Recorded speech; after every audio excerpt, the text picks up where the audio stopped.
രാജ്യത്തെ ഞെട്ടിച്ച ഒരു വാർത്തയായിരുന്നു ഇന്ത്യയിലെ ഏറ്റവും വലിയ കോഫി ഷോപ്പ് ശൃംഖലയായ കഫേ കോഫി ഡേയുടെ ഉടമ വി.ജി. സിദ്ധാർത്ഥയുടെ മരണം.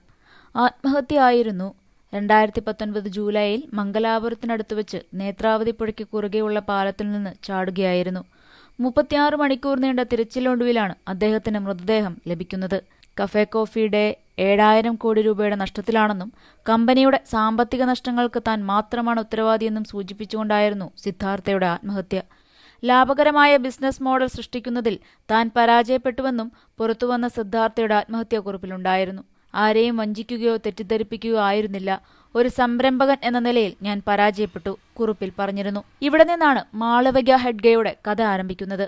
ഭർത്താവിന്റെ മരണത്തിന്റെ ആഘാതവും മറ്റും ബുദ്ധിമുട്ടുകളിലും പ്രതിസന്ധിയിലായ ഒരു സ്ത്രീക്ക് എങ്ങനെ നഷ്ടത്തിലായ കമ്പനിയെ ഉയർത്തെഴുന്നേൽപ്പിക്കാനാകുമെന്ന് പലരും സംശയം പ്രകടിപ്പിച്ചു.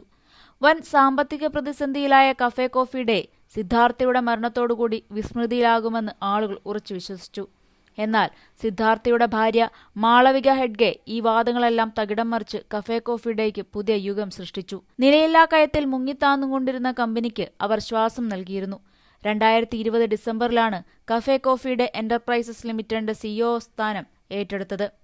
അന്നു മുതൽ കമ്പനിയുടെ വളർച്ചയ്ക്കായി അവർ അക്ഷീണം പ്രവർത്തിച്ചു വരികയാണ്. 2019 കോഫി ഡേക്ക് 7000 കോടി രൂപയിലധികം കടമുണ്ടായിരുന്നു. ഒരു ഭാഗത്ത് ഭർത്താവിനെ നഷ്ടപ്പെട്ടതിന്റെ ആഘാതവും മറുഭാഗത്ത് കമ്പനിയുടെ ഈ നഷ്ടവും മാളവികയുടെ മുന്നിൽ വലിയൊരു പ്രതിസന്ധിയായിരുന്നു. അന്നു മുതൽ കമ്പനിയുടെ വളർച്ചയ്ക്കായി അവർ അക്ഷീണം പ്രവർത്തിച്ചു വരികയാണ്.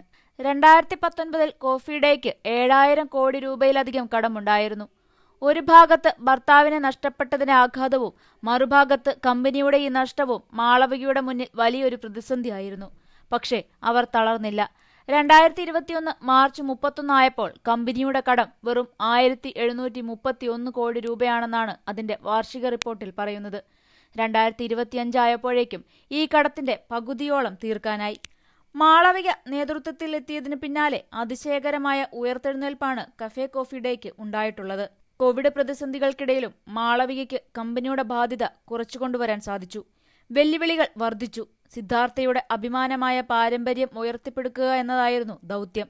ബാധ്യതകളെല്ലാം പരമാവധി തീർക്കാനും ബിസിനസ് വളർത്താനും ജീവനക്കാരെ പ്രോത്സാഹിപ്പിക്കാനും അദ്ദേഹം ഒരു ജോലി വിട്ടുതന്നുകൊണ്ടാണ് പോയത് എന്ന് മുൻപ് മാളവിക പറഞ്ഞിട്ടുണ്ട്.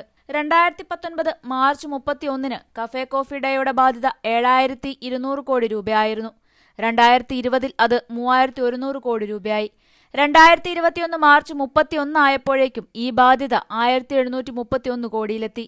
ഗണ്യമായ കടം കുറച്ചതിനു ശേഷം സ്ഥാപനത്തെ ട്രാക്കിലേക്ക് തിരികെ കൊണ്ടുവരാൻ മാനേജ്മെന്റ് കഠിനമായി പരിശ്രമിക്കുകയാണെന്ന് കഴിഞ്ഞ വർഷം പുറത്തിറക്കിയ കമ്പനിയുടെ പ്രസ്താവനയിൽ പറഞ്ഞു. ഗണ്യമായ കടം കുറച്ചതിനു ശേഷം സ്ഥാപനത്തെ ട്രാക്കിലേക്ക് തിരികെ കൊണ്ടുവരാൻ മാനേജ്മെന്റ് കഠിനമായി പരിശ്രമിക്കുകയാണെന്ന് കമ്പനിയുടെ പ്രസ്താവനയിൽ പറഞ്ഞു. തങ്ങളുടെ ഉത്പന്നങ്ങൾക്ക് ₹1 പോലും വർദ്ധിപ്പിക്കാതെയായിരുന്നു ഈ ഉയർത്തെഴുന്നേൽപ്പ്. സിദ്ധാർത്ഥ തോറ്റിയെടുത്തു വിജയക്കൊടി പാറിച്ച അയാളുടെ യഥാർത്ഥ ഹീറോയിനാണവർ. ഒരുപക്ഷെ സിദ്ധാർത്ഥ പോലും തിരിച്ചറിഞ്ഞിരുന്നില്ല തന്റെ ഭാര്യയുടെ ആ കഴിവിനെ. കടബാധ്യതയില്ലാതെ കഫേ കോഫി ഡേയെ കോടികളുടെ മൂല്യമുള്ള കമ്പനിയാക്കുകയാണ് മാളവികയുടെ ലക്ഷ്യം.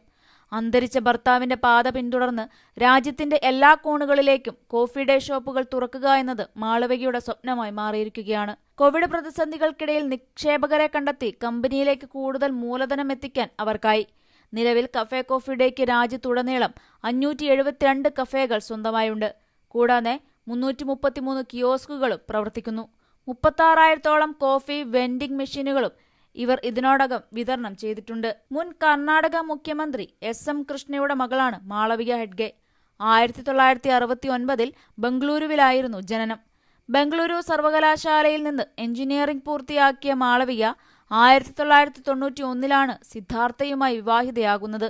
ഇഷാൻ, അമർത്യ എന്നിങ്ങനെ 2 മക്കളുണ്ട്. കർണാടക കോൺഗ്രസ് അധ്യക്ഷൻ DK ശിവകുമാറിന്റെ മകൾ ഐശ്വര്യയാണ് അമർത്യ വിവാഹം കഴിച്ചിരിക്കുന്നത്. കഫേ കോഫി ഡേയുടെ CEO ആകുന്നതിന് മുൻപ് മാളവിക 9 വർഷത്തോളം കമ്പനിയുടെ നോൺ ബോർഡ് അംഗമായി പ്രവർത്തിച്ചിട്ടുണ്ട്. സിനിമ, ഫാഷൻ, ലൈഫ് സ്റ്റൈൽ വാർത്തകൾക്കായി മലയാളി ലൈഫ് സബ്സ്ക്രൈബ് ചെയ്യൂ. ലേറ്റസ്റ്റ് അപ്ഡേറ്റ്സിനായി ബെൽ ബട്ടണും അമർത്തുക.